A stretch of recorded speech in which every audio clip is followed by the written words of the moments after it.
বাড়ি থেকে বেরিয়ে তখন ঠাট্টা তৈরিতে বাড়িতে ছিল, ঠাট্টা তৈরিতে বাড়ি করে হরিবার ট্রেনে চলে এলাম। তো থায়াটা হরিবার লোকাল ট্রেন চললাম।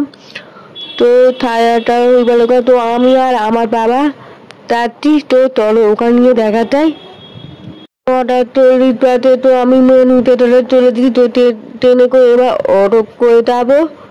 তো চলো ওখানে গিয়ে দেখা যায় কি হচ্ছে না হচ্ছে।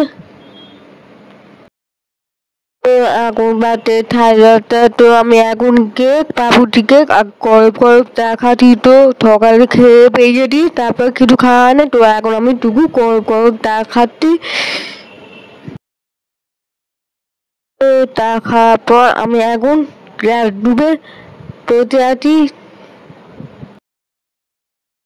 তো এখন বাদে 5টা 45। তো এখন চা খাচ্ছি। তো আমি এখন হোটেলে রুমে বসে চা খাচ্ছি। তো এত গরম হোটেলে কি আর বলবো, তাও গরমে চা খাচ্ছি। চা খেলে অনেকটাই ভালো লাগবে শরীরে, তাও আমি চা খাচ্ছি। তো তো এখন বাজে 7টা। তো আমি এখন এবার খাচ্ছি মাউরুটি। তো ওরা হোটেল থেকে খাবার দেয় সন্ধ্যেবেলা।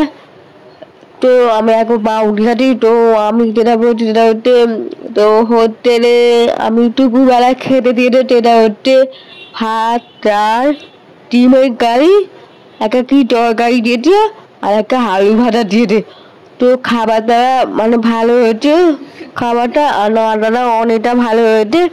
তো দুপুরে খাবার তোমার প্রিয় করা হলো না, কারণ দুপুরে অনেকটা দেরিতে খাবার হয়েছিল, তাই জন্য প্রিয় করা হয়নি। আর আমার প্রচন্ড পরিমাণে খিদে পেয়ে গেছিল, তাই জন্য প্রিয় করিনি।